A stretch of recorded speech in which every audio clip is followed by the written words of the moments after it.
কালকে নামতে হবে, জানি না আজকে নামতে হইতে পারে।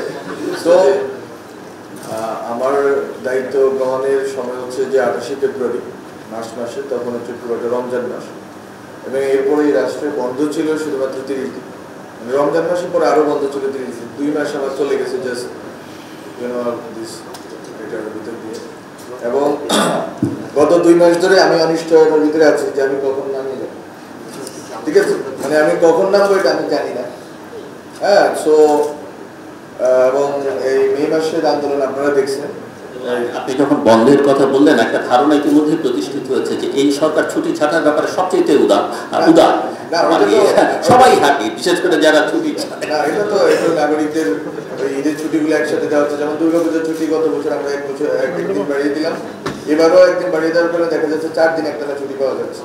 সো এটা ঠিক আছে, সরকার তো মানে নাগরিকদেরও তো এক ধরনের ট্রমার ভিতর দিয়ে গেছে, ফলে আরো অনেকগুলো ইকুয়েশনে সম্ভব। হ্যাঁ, ঠিক আছে, ছুটি হচ্ছে।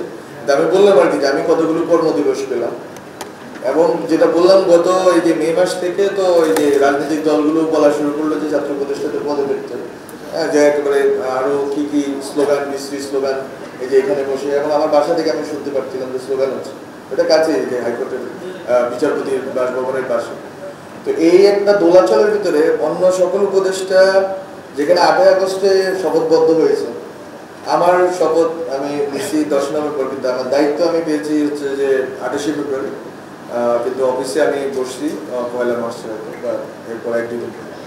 বলে আমার জন্য সময়টা খুবই সংকীর্ণ, খুবই কম। আমি হয়তো অফিস হয়তো আমি জানি না, হয়তো 60-70 দিন পাইছি কিনা সব মিলে এই সময়ের ভিতরে। কিন্তু আপনি যখন বলেন যে সুরক্ষা আইনে হচ্ছে আমাদের যে আইনের খসড়া থেকে শুরু করে একবার বিল হওয়া, কি বলে, আইনের গ্যাজেট পাস করা পর্যন্ত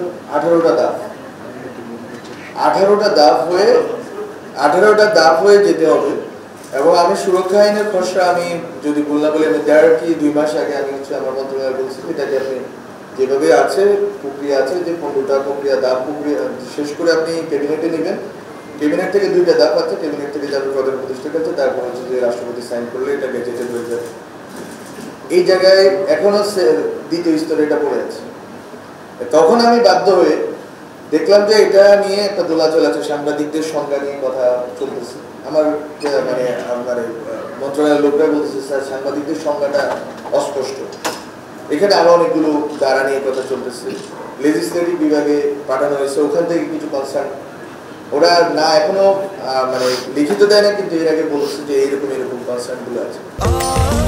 স্বাস্থ্যকর অল টাইম ফ্যামিলি কেক, সব সময় অল টাইম হেলদি লাইফ। বলে আমি একটা আইন যে পড়বো, এখন যে কোনো উপদেষ্টা আমার এখানে আরো বাকি 18-20 জন উপদেষ্টা 8 আগস্ট থেকে এসে বসে উনি বইবে বলছেন উনি কি করবেন। বলে আমার স্যার যিনি আসিফ নজরুল স্যার, উনি বলতে পারেন যে আমি এত পার্সেন্ট করছি। এখন আমি আমার দায়িত্বই নেওয়া হয়েছে এমন সময়ে, এবং আমি বললাম তো আমি জানি না আমার গতি কখন থাকবে, আমি আজকে জানি না কালকে নামতে হবে কিনা। How can I manage to think যে আমি হচ্ছে যে এইটা করবো, এই হচ্ছে আমার আপনি কতদিনের অ্যাসুরেন্স পেলে, মানে কতদিন থাকতে পারবেন জানতে পারলে আমাদেরকে আশ্বস্ত করতে পারবেন যে কাজগুলো হবে? না, আমার মনে হয় যে প্রত্যেকটা কাজেরই একটা হচ্ছে প্রক্রিয়া আছে।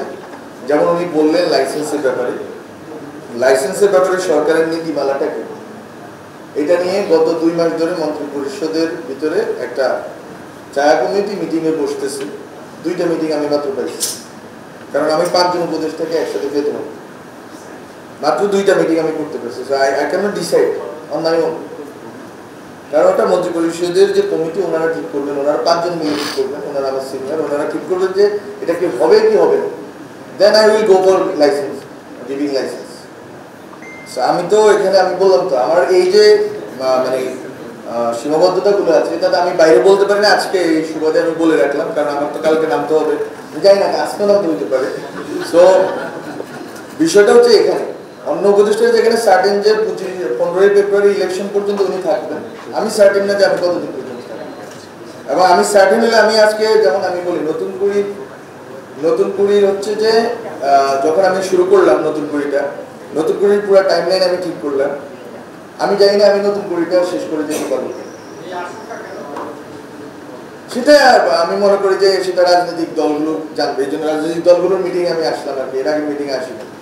সো এটা গুরুত্বপূর্ণ, রাজনৈতিক দলগুলো তো চাইতে হবে যে আসলে এখানে যেই বা যারা কাজ করতেছে ওরা কাজ করার ক্ষেত্রে ওনারা কিভাবে সহযোগিতা করতে পারবেন, ওনারা কিভাবে অবস্ট্রাক্ট করবেন না কাজগুলা, এবং আমাদেরকে কাজগুলো করতে দেবেন। আমার জন্য আমি মনে করি সাংবাদিকতা সুরক্ষা আইন এটা আমার জন্য করা পসিবল।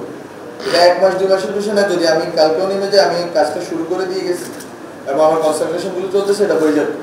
এটা আমি চাই এই সরকারের মধ্যে, এই সরকারের সময়সীমার মধ্যে হবে, এবং হয়তো কামাল ভাইরা যে প্রস্তাব দিচ্ছে এটা থেকে কিছুটা আলাদা হবে, কিছু কম বেশ হবে, এটা করে আমি মনে করি আমাদের কোনো আপত্তি আছে।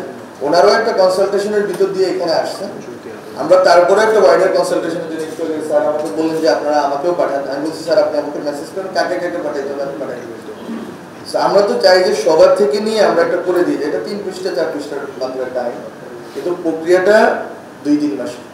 তো আমার কাছে 2-3 মাস হয়তো নাই, কিন্তু আমরা শুরু করে দিয়ে যাবো, 2-3 মাসের ভিতরে এটা হয়ে যাবে।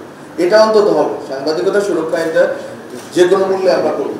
আমি যাওয়ার পর যিনি আসবেন ওনাকেও আমি বলবো, বা আপনাদেরও বলার সুযোগ আছে, এটা যে কোনো মূল্যে হবে, এটা একটা জিনিস। কিন্তু গণমাধ্যম কমিশন যেটা, সেটাও আমরা এখন পজিটিভলি আগাচ্ছি।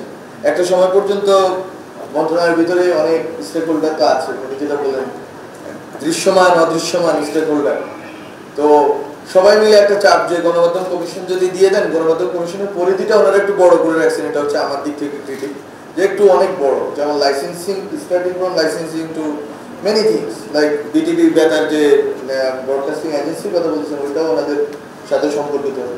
ফলে মন্ত্রণালয়ের অনেকগুলো কাজ ওনাদের সাথে সম্পর্কিত হয়ে যাবে। এটা ভালো এই অর্থে যে ঠিক আছে, আমরা সাংবাদিকতা যে অর্থে স্বায়ত্তশাসিত দেখতে চাই, স্বাধীন দেখতে চাই, সেটার একটা রূপরেখা আছে। কিন্তু আমি বিদ্যমান প্রতিষ্ঠানগুলোকে, যেমন উনি বলছেন কোয়াসাই জুডিশিয়াল ইনস্টিটিউশন আকারে কিন্তু প্রেস কাউন্সিল কাজ করে, মানে এখনই কাজ করে।